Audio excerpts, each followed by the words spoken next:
All right, AB said he down to his knuckles. He down bad. And that he don't want to ask nobody for a handout, but he might go back to, moving that stuff to feed his 10 kids. And honestly, nobody to blame but himself. You know, he had a fight with Manny Pacquiao. I mean, he's a very he is a very experienced guy in marketing himself. And instead of just trying to get back in shape and fight, it's over with. I think his aim for, if he being serious, and shout out to bro, his aim was just to be a celebrity, bro. It wasn't that, oh, I'm poor, I never had no money, and because guys like that tend to save every dime they get. Real talk. They don't want to go back to being poor. They don't want to go back to not having a dime in their name. And he said, well, I don't want to ask my homeboys or, and honestly, you don't want to ask, as a man, you don't want to ask another man for nothing. You just don't. Most of these dudes, they'll be homeless before they ask their father for a handout. You know what I'm saying? Real talk. But at the end of the day, that's what you have parents for. That's why you have brothers for, because when, you was doing your thing and you was making sure everybody else okay. But us as men, especially black men, we just, we so used to the energy, the energy, we just so used to what we do is just being hollow. It doesn't matter what we do for everybody else. They enjoy it. And then it's like, what have you done for me lately? That's what everybody mentality is. We supposed to take care of everybody, make sure everybody good, but nobody take care of us. And that's where the disconnect is at. And that's our mentality, where we could take care of our family, where we don't have it no more. You know what I'm saying? And it's like, all right, I need y'all help. We know in our mind, even though if that's the case, they want to help, but in our mind, we so fucked up in the head that it's like, I don't know, it's a one-way street. We condition in our mind, it's a one-way street. I can help y'all, but y'all don't gotta help me. It's not that people are not willing to help him or willing to help you as a man. It's just like, that's just not how you wired, and that's how you supposed to feel. You know what I'm saying? Like I figure it out, or I if I gotta get a mask in the burner, that's the mentality of being the man. You don't want to ask, even if you gave this person your all, and that's why it's very important for a lot of men to eventually have their fun, but turn into family man, because a family man makes you more conservative. It makes you penny pinch. It saves you from stuff like that's what people don't understand. A lot of these people, they have these children and they want to get rid of children and they want to run to the street and have fun, but your children are literally protecting you from danger. Sometimes that girl you laying up with, and you ain't going to the club and fucking these other hoes, or the guy you laying up with, you ain't in the club with these other niggas' faces. They saving you. Go to the club, club got shot up. Meet a buster ass nigga trying to rob you. There you go.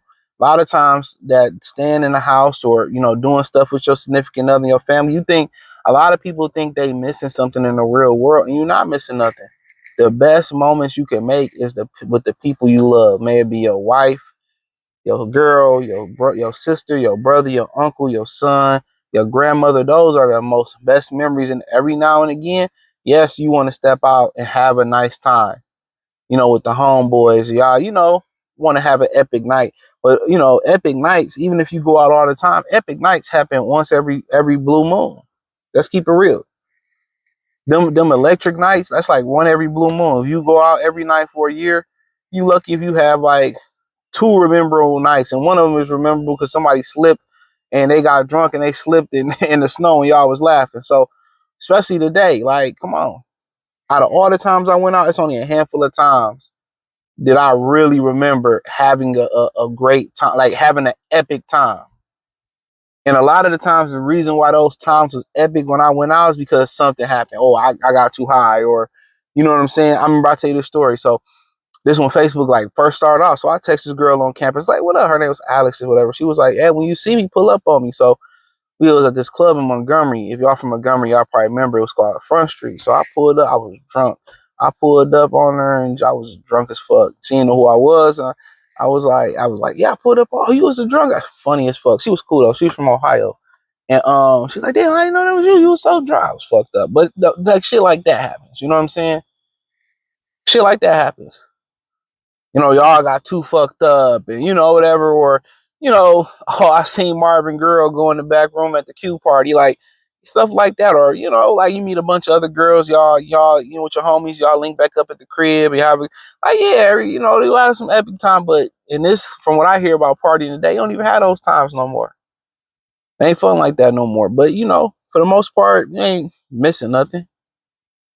Them memories that you build with your loved ones is more significant than the ones that you build out there. So a lot of people think they missing something, man, but you ain't missing nothing. But for him, yeah, I get it. You know, but I just really think his goal was just to be known. His goal was just to be a celebrity. His goal was to be able to move with the movers and the shakers. And I think once he reached that goal, it was like, I made it to with the A-listers and B-listers in Hollywood. But I feel him, but at the end of the day, if your main motivation is to get in shape, to get $1, it's over with. It's over with. It's over with. If you ain't love it no more, you ain't, and he ran through all that money. I mean, 10 kids. Come on now. I don't know how many women, but 10 kids. I mean, reckless. That's 10 kids that you got to make sure is all good. There's no way you can get your 10 kids unless they all in the same house by one woman, or at least all in the same house. You can get them the attention in the Adrien Broner father that they actually need. There's no way you can do it. People, men who have all these kids by different women, they never think about that. And it's cool from like they come out the womb to about 10 years old. They cool. You know what I'm saying? Like, but when that 11, 12, and 13, them teens start, them preteens and 13, that's when the daughters and the boys, sons and the boys is gonna lean on you the most.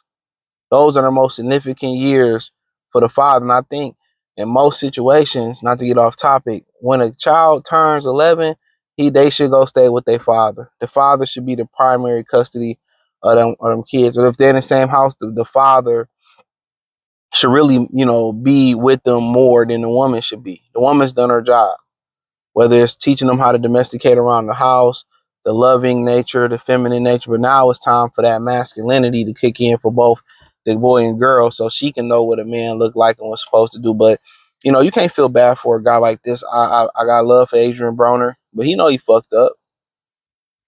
When you got 10 kids, he didn't set no money up for none of them kids probably to go to college. Maybe he did. Um, you know, all the champagne, jewelry, all of that shit. You know what I'm saying? It's like,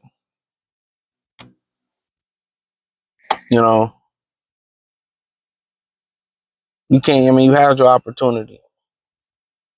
You had it.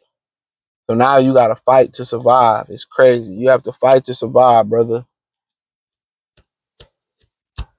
And when you have to stop, and you at the end of your career and you ain't taking it serious, and, rumors that you got an alcohol problem and all that type of stuff, it's over with. Your prime is over with. Your prime is over with. I'm telling you, it's hard to get back on that horse again and do it again. I already know it's over with. And a lot of these fighters, they trusted Al Heyman, and he stabbed them motherfuckers in the back. It was a lot of money y'all felt like y'all was getting, but in the reality, he left y'all a lot of money on the table, bro.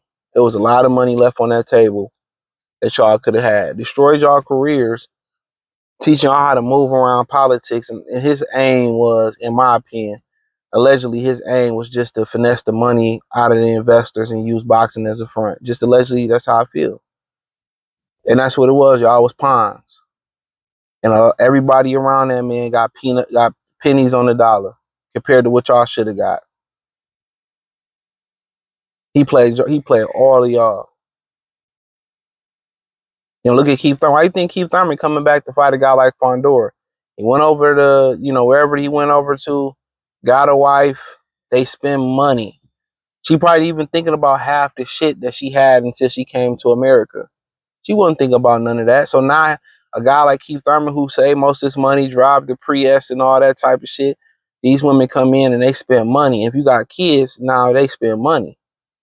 So now he got to fight. People don't, guys don't think about that. All the money that could have been there for Keith Thurman, Errol Spence, Terrence Crawford, all the fight, he could be fighting Canelo or fought Canelo at some point. He could have beat Pacquiao if he stayed an active fighter, and he, for the most part, he chose to go away. When the kitchen got hot, he was like, I'm get out of here. But hey, it is what it is. Hit the link in the description. Follow me on X, Instagram, Spotify, Anchor, Cash App, Venmo, PayPal, Amazon, Kick, Twitch, the whole nine. Appreciate the love and support. Hit the link tree. You can literally find me everywhere. Join the Patreon. I should be doing a Crawford prediction this weekend. Peace.